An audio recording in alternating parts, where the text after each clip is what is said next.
मैं गर्मजोशी से आपका स्वागत करता हूं इस अबंडेंट लाइफ डिवोशनल प्रोग्राम में। आज के मेरे इस संदेश का शीर्षक है उद्धार के युद्धों में विश्वास की ढाल। यही संदेश है। प्यारे दोस्तों, मसीह जीवन में हम बहुत से युद्ध लड़ते चले जाते हैं हर तरफ से, लेकिन हमें जानना होगा कि इन सारे युद्ध के पीछे एक सामर्थ होती है, और ये तो शैतान की सामर्थ होती है।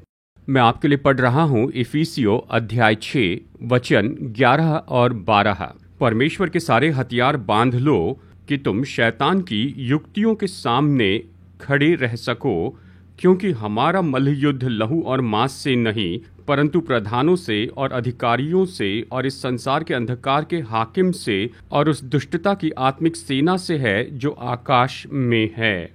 बहुत स्पष्ट है। सारे युद्धों के पीछे शारीरिक, भावनात्मक और आत्मिक में जिनसे हम अपने मसीह जीवन में जाते हैं, उसके पीछे शैतान है। वो दुष्ट है। शैतान कैसे काम करता है? वो कुछ लोगों के द्वारा काम करता है। वो काम करता है दुष्ट आत्माओं की अपनी सेना के द्वारा, जो शैतान के लिए काम करती हैं। प्यारे दोस्तों, हमारे मसीह जीवन में एक ही तरीका है जिससे हम शैतान को हरा सकते हैं, शैतान की युक्तियों को, शैतान के हमलों को, और वो है कि हम परमेश्वर के सारे हथियार पहन ले। और ये पाया जाता है इफिसियों अध्याय 6 में। अगर आप गिने तो इसमें 7 हथियार हैं। परमेश्वर के हथियार में ये कुल मिलाकर 7 हथियार हैं। हमें ये जान लेना है कि इनमें से हर एक हथियार ये तो भरा है प्रभु यीशु मसीह की सामर्थ से भरा हुआ है। जब तक ये प्रभु यीशु मसीह की सामर्थ से भरे हुए ना हो, ये हथियार तो बेकार होते हैं जब शैतान के विरुद्ध हम उपयोग करते। अब इस वचन को सुनिए, इफिसियों अध्याय 6 वचन 10। ये कहता है, मेरे भाइयों, इसलिए प्रभु में और उसकी शक्ति के प्रभाव में बलवंत बनो। पौलुस कहता है उसकी शक्ति के प्रभाव में बलवंत बनो, मतलब प्रभु यीशु मसीह की सामर्थ में। ये सामर्थ कैसे खोली जाती है दोस्तों? ये खास करके उस प्रायश्चित के द्वारा खोली जाती है जो यीशु ने क्रूस पर किया है। वो प्रायश्चित जो यीशु ने क्रूस पर किया है, ये बहुत सी आशीषों को खोलता है, बहुत सी आशीषों को। लेकिन सबसे बड़ी और सबसे महत्वपूर्ण आशीष है जो यीशु मसीह के प्रायश्चित ने हमारे मसीह जीवन के लिए दे दी है, वो है कि शैतान को हरा दे। तो हम क्या कह रहे हैं? हम कह रहे हैं इन सारे हथियारों में क्रूस की सामर्थ भरी हुई है, और साथ ही हमारे प्रभु यीशु मसीह के पुनरुत्थान की सामर्थ भी है। इस अद्भुत वचन को सुनिए, इब्रानियों अध्याय 2 वचन 14। इसलिए जबकि लड़के मांस और लहू के भागी हैं, तो वो आप भी उनके समान उनका सहभागी हो गया, ताकि मृत्यु के द्वारा उसे, जिसे मृत्यु पर शक्ति मिली थी, अर्थात शैतान को निकम्मा कर दे। बहुत ही अद्भुत बात है। यीशु ने क्रूस पर जो प्रायश्चित किया वो तो इतना अद्भुत था। ये बहुत सी आशीषों से भरा है, बहुत ज्यादा छुड़ाने वाला। इसमें इतनी सामर्थ है। और इनमें से एक बात है, यीशु ने शैतान की सामर्थ को हरा दिया उस प्रायश्चित के द्वारा जो उसने क्रूस पर किया। मतलब वो दंड जो यीशु ने मानव पाप के लिए उठाया था। बात तो बस यही है। हालांकि शैतान तो हारा हुआ है, वो तो आजाद है, बस थोड़ी सी सामर्थ के साथ। उस थोड़ी सी सामर्थ के साथ में मेरे दोस्तों, वो हमारे इन सारे युद्धों के पीछे है। मतलब वही तो इन सारे युद्धों को लेकर आता है, और वही है जो हमें रोकता है कि इन सारे युद्धों में हम जयवंत ना हो। तो सारे युद्धों में जय पाने के लिए हमारे पास परमेश्वर के सब हथियार होने चाहिए, और इन सारे 7 हथियार में भरी है क्रूस की वो महान सामर्थ भरी है, और पुनरुत्थान की सामर्थ कि शैतान की सारी युक्तियों को हरा दे। और ये सारी युक्तियां जो शैतान लोगों के द्वारा उपयोग करता है, या फिर दुष्ट आत्माओं के द्वारा। तो आइए इस वचन भाग को देखते हैं और इन 7 हथियारों को देखते हैं, और समझने की कोशिश करते हैं, बढ़ने की कोशिश करते और कोशिश करते हैं कि इन सातों हथियार को हम पहन ले। देखिए, जब वो भाग हो जाते हैं, हमारे हृदय का भाग, हमारे मन का, हमारे मसीह जीवन का, तब हम निश्चय ही महान सामर्थ प्राप्त करेंगे उस क्रूस की, यीशु के पुनरुत्थान की सामर्थ और इन सातों हथियारों का उपयोग करने के द्वारा। तो आज के हमारे इस अध्ययन में हम केवल एक ही हथियार के बारे में चर्चा करेंगे, जो कि भरा हुआ है क्रूस की सामर्थ से और पुनरुत्थान की सामर्थ से, और वो है विश्वास की ढाल। अब ये विश्वास की ढाल क्या है, कोई संदेह नहीं, इसमें बहुत ही महान सामर्थ है उस क्रूस की और यीशु के पुनरुत्थान की। लेकिन आज के संदेश के अंत में मैं आपको कुछ निर्देश दूंगा परमेश्वर के वचन से कि कैसे हम अपने विश्वास को बदल सकते हैं और उससे ये अद्भुत विश्वास की ढाल बना सकते हैं।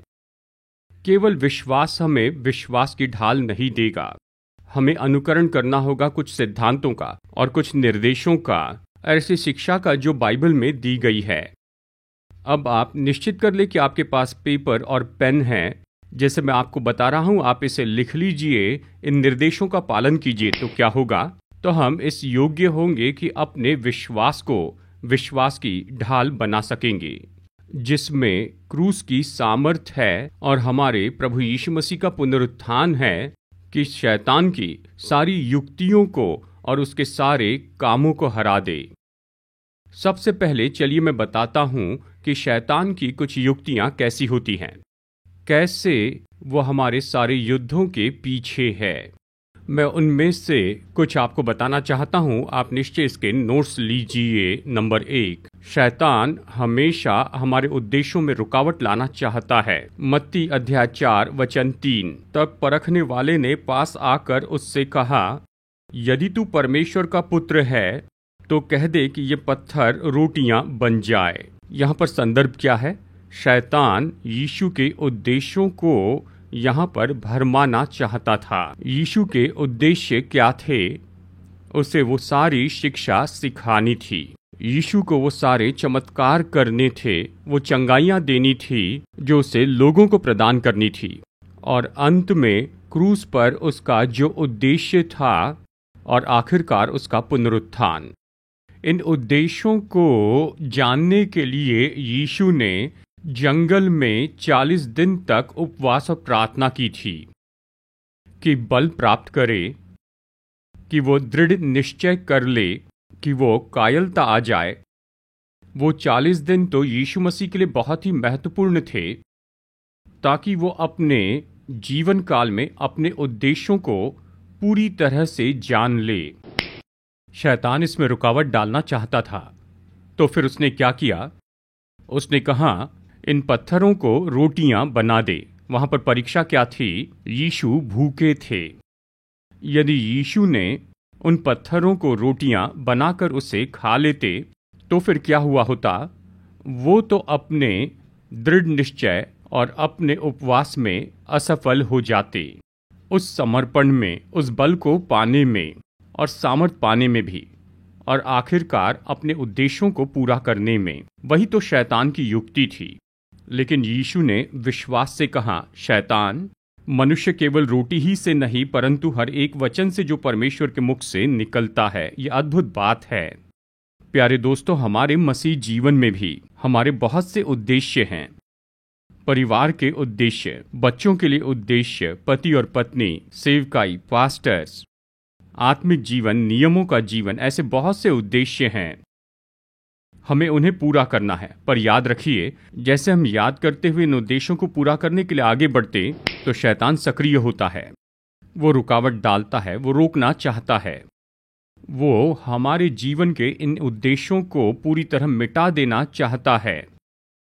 केवल एक ही तरीका है जिससे हम अपने उद्देश्यों को जान सकते हैं सारे क्षेत्रों में, शारीरिक, भावनात्मक और आत्मिक, वो है विश्वास की ढाल उपयोग करने से। वो क्या है, इस संदेश के अंत में मैं आपको बताऊंगा। नंबर 2, शैतान साथ ही प्यारे दोस्तों हमें बहुत सी परीक्षाओं में लेकर जाता है। पहला थिस्सलुनीकियों अध्याय 3 वचन 5। इस कारण जब मुझसे और न रहा गया तो तुम्हारे विश्वास का हाल जानने के लिए भेजा कि कहीं ऐसा न हो कि परीक्षा करने वाले ने तुम्हारी परीक्षा की हो और हमारा परिश्रम व्यर्थ हो गया हो। हम ये जानते हैं कि शैतान हमें बहुत सी परीक्षाओं में लेकर जाता है और उनमें से एक है पाप। वो हमेशा हमारे पीछे होता है कि हमें किसी न किसी तरह से कोई पाप करने लगाए। केवल एक ही तरीका है जिसके द्वारा हम उसकी परीक्षा में उसे हरा सकते हैं, वो है कि हम विश्वास की इस ढाल को उठा ले। एक और बात, शैतान हमारी परीक्षा करता है बहुत सी समस्याओं को लाने के द्वारा। चाहे तो इसे कह सकते हैं मसीह विवाह में और संबंधों में, परिवार में, सेवकाई में, कलीसियाओं में, व्यक्तिगत जीवन में, नौकरी में या व्यापार में, चाहे जो भी हो, ये तो शैतान है जो सारी समस्याओं को लेकर आता है। और इन्हीं समस्याओं के कारण प्यारे दोस्तों, हम निराश हो जाते हैं, हम हार जाते हैं, हमारा मन बहुत से तनाव और दबाव से भरते जाता है और चिंता और डर और निराशा से भरता है। केवल एक ही तरीका है जिसके द्वारा हम इन सारी समस्याओं पर जयवंत हो सकते हैं, वो ये है कि शैतान को हराए विश्वास की ढाल के द्वारा।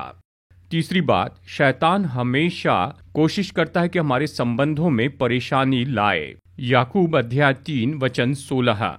क्योंकि जहां डाह और विरोध होता है वहां बखेड़ा और हर प्रकार का दुष्कर्म भी होता है। डाह केवल स्वार्थी होना, लड़ना, मतभेद, ये शैतान द्वारा लाए जाते हैं। ये हमेशा होते हैं हमारे परिवार में, हमारे विवाह में, हमारे संबंधों में। क्या करने के लिए? कि उन्हें परेशान करें, कि समस्याएं लेकर आए, बहस लाए, बदला ले और हर तरह की बातें। और शैतान ये कर रहा है, और शैतान तो सच में परेशानी ला रहा है संबंधों में, विवाह में, परिवार के बीच के संबंधों में, माता पिता और बच्चों में, भाइयों और बहनों और इन सब में। तो हम क्या कह रहे हैं दोस्तों? हम यही तो कह रहे हैं, सावधान रहे। मैं कहूंगा परमेश्वर के वचन के आधार पर कि सबसे सुंदर आशीष जो परमेश्वर ने हमें दी है वो है हमारे संबंध। क्यों? क्योंकि जो संबंध है ये इतने सुंदर होते हैं कि जीवन एक व्यक्ति से दूसरे व्यक्ति में बहता है और दूसरे व्यक्ति का जीवन इन लोगों में बहता है। अगर आप संबंधों को तोड़ रहे हैं तो आप जीवन को तोड़ रहे हैं। शैतान को किसी संबंध में परेशानी लाने न दे। केवल एक ही तरीका है जिसके द्वारा हम अपने संबंधों में खड़े रह सकते हैं, शैतान को हरा सकते हैं, वो है विश्वास की ढाल के द्वारा। चौथी बात, शैतान तो बहुत सा भावनात्मक दर्द लेकर आता है। मैं आपके लिए पढ़ रहा हूं पहला शमूएल अध्याय 16 वचन 14। यहोवा का आत्मा शाऊल पर से उठ गया और यहोवा की ओर से एक दुष्ट आत्मा उसे घबराने लगा। ये उलझाने वाला वचन है। जानते हैं, जब शाऊल परमेश्वर की आज्ञाओं को भंग करने लग गया तो पवित्र आत्मा ने उसे छोड़ दिया। वो अपना अभिषेक खो बैठा। एक बार जब वो अपना अभिषेक खो बैठा तो शैतान बहुत ही सक्रिय हो गया और शैतान ने उसमें अपनी ओर से एक दुष्टात्मा भेजा। ये प्रभु से नहीं आई थी। वचन का सरल अर्थ ये है, जब हम पढ़ते हैं कि एक घबराने वाला आत्मा प्रभु से आया तो इसका मतलब है परमेश्वर ने उसकी अनुमति दी। परमेश्वर इसके पीछे का कारण नहीं, परमेश्वर ने इसे नहीं भेजा, परमेश्वर के पास कोई दुष्टात्मा नहीं है। ये इतना सरल है। परमेश्वर ने इसकी अनुमति दी क्योंकि शाऊल ने आज्ञा भंग की थी। इस दुष्टात्मा ने उसके मन को इतना घबरा दिया था कि वहां पर दाऊद को आना पड़ा। वो बाजा बजाता और शाऊल का मन शांत होता और इससे उसे कुछ आराम मिलता। मैं चाहता हूं कि आप इस बात पर गौर करें दोस्तों। हम लोग जो उद्धार पाए हुए हैं, हमारे शरीर में कभी कोई दुष्टात्मा प्रवेश नहीं कर सकती है। क्यों? क्योंकि हम में पवित्र आत्मा वास करता है। जहां पर भी पवित्र आत्मा होता है वहां दुष्ट आत्मा प्रवेश नहीं कर सकता। तो एक विश्वासी कभी दुष्ट आत्मा से ग्रसित नहीं हो सकता है, इसे हमेशा याद रखिए। लेकिन ये बात सच है कि दुष्ट आत्मा विश्वासियों को बाहर से परेशान कर सकता है। वो चिंताएं लेकर आ सकती हैं, वो डर ला सकती है, वो निराशा लेकर आ सकती है, वो हार लेकर आ सकती है, वो निराशा भी लेकर आ सकती है और सारे साइकेट्रिक समस्याएं आ सकती हैं। इसके पीछे परमेश्वर का वचन कहता है इसमें दुष्ट की सामर्थ होती है। तो प्यारे दोस्तों, यदि इस समय हम में से किसी का मन बहुत ही परेशान हो गया है तो हिम्मत मत हारिए। मैं आपको बताऊंगा कैसे विश्वास की ढाल का उपयोग करें। ये सारी बातें जो मैंने आपको बताई हैं कि अपने उद्देश्यों को प्राप्त कर ले, उद्देश्यों को प्राप्त करें और परीक्षाओं पर जयवंत हो जाए और संबंधों को स्थिर कर दे। और चौथी बात, यहाँ तक कि सारी भावनात्मक समस्याओं के ऊपर में जयवंत हो जाएं। और पांचवी बात, शैतान यीशु में हमारे विश्वास को हिला देता है। लूका अध्याय 22 वचन 31। तब प्रभु ने कहा, शमौन हे शमौन, देख शैतान ने तुम लोगों को मांग लिया है कि गेहूं के समान फटके, परंतु मैंने तेरे लिए विनती की कि तेरा विश्वास जाता न रहे, और जब तू फिरे तो अपने भाइयों को स्थिर करना। यहाँ संदर्भ क्या है? यीशु अपने क्रूस की ओर आगे बढ़ रहे थे और यीशु ने एक बार कहा था कि तुम सारे चेले मुझे छोड़कर चले जाओगे, पर पतरस ने कहा मैं नहीं छोड़ूंगा। देखिए, इस संदर्भ में यीशु कह रहे हैं, पतरस, जैसे मैं क्रूस पर जा रहा हूं तो शैतान तुम्हारे विश्वास को हिला देगा, इतना ज्यादा कि जैसे मैं क्रूस की ओर आगे बढ़ूंगा तुम मेरे साथ में नहीं चलोगे, तुम मेरे पीछे बहुत दूर से चलोगे, तुम 3 बार मेरा इनकार करोगे और तुम हर तरह के काम करोगे जो तुम्हारे विश्वास के विरुद्ध में है। और पतरस ने बिल्कुल ऐसा ही किया था। शैतान ने उसके विश्वास को इतना हिला दिया कि पतरस बार बार गिरने लग गया। पर अच्छी बात तो यह है, यीशु ने कहा, पतरस, मैं तुम्हारे लिए प्रार्थना कर रहा हूं, तुम स्थिर किए जाओगे। शुरू में तो तुम गिर जाओगे, शैतान तुम्हारे विश्वास को झिंझोड़ेगा, लेकिन आखिरकार तुम बलवान होंगे और पेंटिकोस्ट के बाद, यानी तुम जब पवित्र आत्मा की सामर्थ प्राप्त करोगे, उसके बाद तो अपने भाइयों को स्थिर करना। जानते हैं, यीशु ने पतरस को चट्टान कहा, पेट्रोस, और पेंटिकोस्ट के बाद में पवित्र आत्मा की सामर्थ के द्वारा पतरस वो पेट्रोस हो गया, यीशु के लिए चट्टान बना। और अपने पूरे जीवन भर उसने यीशु की घोषणा की और उसने वो सारी सेवकाई की जो यीशु ने उसे करने के लिए कही थी। और साथ ही उसने 2 बहुत ही सुंदर पत्रियां भी लिखी, पहला पतरस और दूसरा पतरस। उसने उस समय विश्वासियों को बल दिया और यहाँ तक कि अब बाइबल में हम इन 2 पत्रियों को यहाँ पर पढ़ते हैं, हम विश्वासी लोग बहुतायत से बल पाते हैं। जो कुछ भी यीशु ने पतरस से उस समय कहा था वो तो जरूर पूरा हुआ। पर बात तो यही है प्यारे दोस्तों, यीशु मसीह में विश्वास क्या है? यीशु के सिद्धांतों में विश्वास, उद्धार में विश्वास, यीशु के पीछे चलने में विश्वास। कैसे यीशु में हमारे विश्वास को शैतान हिला देता है, मैं केवल 2 बातें बताऊंगा।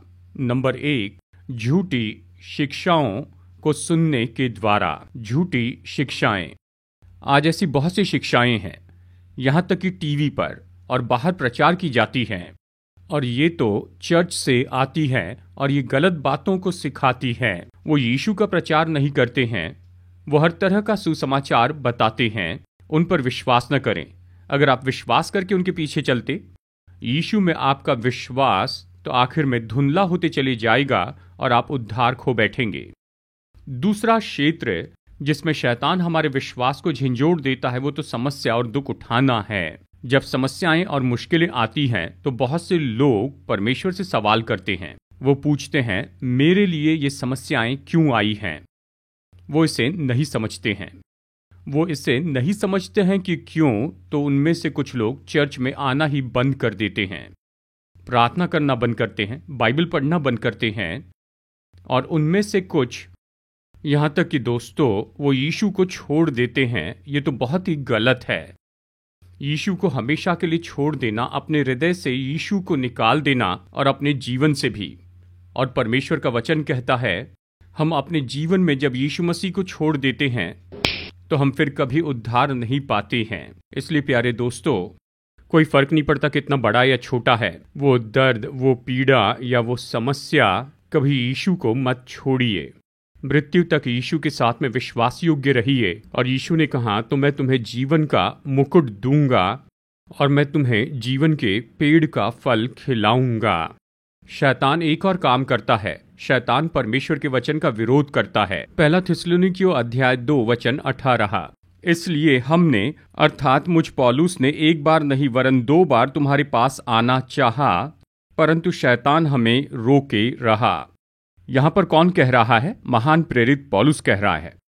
यदि शैतान पौलुस की सेवकाई में रुकावट डाल सकता था तो हम कौन हैं, हम क्या हैं? बहुत कमजोर हैं। वैसे ही करता है, वो विरोध करता है परमेश्वर के काम का, किसी व्यक्ति को परमेश्वर का काम करने से रोकने के द्वारा। यदि प्रभु की योजना आपके लिए है कि आप उसका काम करें, चर्च में या फिर चर्च के बाहर या किसी भी जगह पर शैतान को हराइए, परमेश्वर का काम लेकर उसे पूरा कीजिए। और साथ ही शैतान विरोध करता है चर्च के अंदर के कामों का भी। चर्च के अंदर जो सेवकाई है उसमें वो रुकावटें डालता है, वो संघर्ष लाता है, मतभेद लाता है, लड़ाई झगड़ा लेकर आता है। शैतान को ये मत करने दीजिए। जिस पल हम शैतान को अनुमति देते हैं कि परमेश्वर के कामों में रुकावट डाले, तो परमेश्वर का काम नहीं किया जाता है। परमेश्वर असफल होते हैं और हम शैतान को विजयी बनाते हैं। नहीं तो दोस्तों, हम शैतान को कैसे हरा सकते हैं? जब वो प्रभु के काम का विरोध करता है, विश्वास की ढाल ले। एक और बात है, कई बार शैतान हमारे सामने ज्योति के स्वर्गदूत के रूप में आता है। दूसरा कुरिन्थियों अध्याय 11 वचन 14। ये कुछ अचंभे की बात नहीं, क्योंकि शैतान आप भी ज्योतिर्मय स्वर्गदूत का रूप धारण करता है। अब ये अद्भुत बात है, वो हमारे सामने ज्योतिर्मय स्वर्गदूत के रूप में आता है। मतलब वो हमारे सामने आता है जैसे मानो परमेश्वर से आ रहा हो, अच्छे लोगों के जैसे आता है कि हमारे लिए कुछ अच्छा करे, हमें कुछ आशीष दे, लेकिन उसके पीछे हमें नाश करने की युक्ति होती है। हमेशा सावधान रहें। शायद कुछ लोग होंगे जो कि शायद शैतान को दर्शाते होंगे, जो हमें नाश करने के लिए आते हैं। वो अच्छे दिखाई तो देते हैं, बहुत अच्छे होते हैं, ऐसे दिखता है हमें आशीष दे रहे हैं, लेकिन आखिरकार वो हमें धोखा देते हैं। और यहां तक कि शैतान सीधा कई बार ज्योति के स्वर्गदूत के जैसे आता है, हमें बताता है अगर तुम ऐसा करोगे तो आशीष पाओगे, लेकिन जब उसे करते हैं तो नुकसान होता है। हमेशा सावधान रहिए। 2 बार सोचिए, क्या ये प्रभु की ओर से है या फिर शैतान की ओर से है? क्या यह हमारी भलाई के लिए है या फिर हमारी बुराई के लिए है? शैतान को, जो ज्योतिर्मय स्वर्गदूत के रूप में आता है, उसे विश्वास की ढाल से हराइए। अब मैं आपको 4 सिद्धांत देता हूं, हम कैसे अपने विश्वास को बदल सकते हैं इस बहुत ही अद्भुत विश्वास की ढाल के रूप में, जिसमें क्रूस की सामर्थ है और हमारे प्रभु यीशु मसीह के पुनरुत्थान की सामर्थ है। नंबर 1, परमेश्वर की प्रतिज्ञाओं पर विश्वास कीजिए। इब्रानियों अध्याय 11 वचन 6। और विश्वास बिना उसे प्रसन्न करना अनहोना है, क्योंकि परमेश्वर के पास आने वाले को विश्वास करना चाहिए कि वो है और अपने खोजने वालों को प्रतिफल देता है, यानी ईमानदारी से खोजने वालों को। प्रभु की प्रतिज्ञाओं पर विश्वास कीजिए। जिस समय हम प्रभु की प्रतिज्ञाओं पर मजबूती से विश्वास करते हैं कि परमेश्वर विश्वास योग्य है कि अपनी प्रतिज्ञाओं को पूरी करें, तो हमने अपने विश्वास को उस विश्वास की ढाल में बदल दिया है। नंबर 2, क्रूस की सामर्थ के ऊपर विश्वास कीजिए। पहला कुरिन्थियों अध्याय 1 वचन 18। क्योंकि क्रूस की कथा नाश होने वालों के लिए मूर्खता है, परंतु हम उद्धार पाने वालों के लिए परमेश्वर की सामर्थ है। आमीन। क्रूस की सामर्थ पर विश्वास कीजिए। पूरे हृदय से, परिपूर्ण हृदय से पूरा भरोसा रखें। फिर क्या होता है? वो विश्वास तो विश्वास की ढाल बन जाएगा। उसे क्रूस की सामर्थ मिलेगी कि शैतान की युक्तियों को हरा दें। तीसरी बात, अपनी योग्यताओं पर भी भरोसा रखें। फिलिपियो अध्याय 4 वचन 13। जो यानी मसीह जो मुझे सामर्थ्य देता है उसमें मैं सब कुछ कर सकता हूं। दोस्तों, ये बहुत महत्वपूर्ण है। हमारे विश्वास की ढाल में निश्चय ही हमारी योग्यताओं पर भरोसा होना चाहिए। जब हम अपने उद्देश्य प्राप्त करना चाहते हैं तो हमें निश्चय ही अपनी योग्यताओं के ऊपर भरोसा रखना चाहिए। अगर ऐसा न करें तो हम अपने उद्देश्यों में असफल हो जाएंगे। और वो सारी युक्तियां जो शैतान हमारे सामने लाता है, हम में ये शाश्वती होनी चाहिए कि हम ये कर सकते हैं, हमें ये योग्यता है। और तब हम अपने विश्वास को बदलकर विश्वास की ढाल बना सकते हैं। नंबर 4, शैतान को हराने के लिए यीशु के नाम में प्रार्थना करें। यूहन्ना अध्याय 14 वचन 13। जो कुछ तुम मेरे नाम से मांगोगे वही मैं करूंगा कि पुत्र के द्वारा पिता की महिमा हो।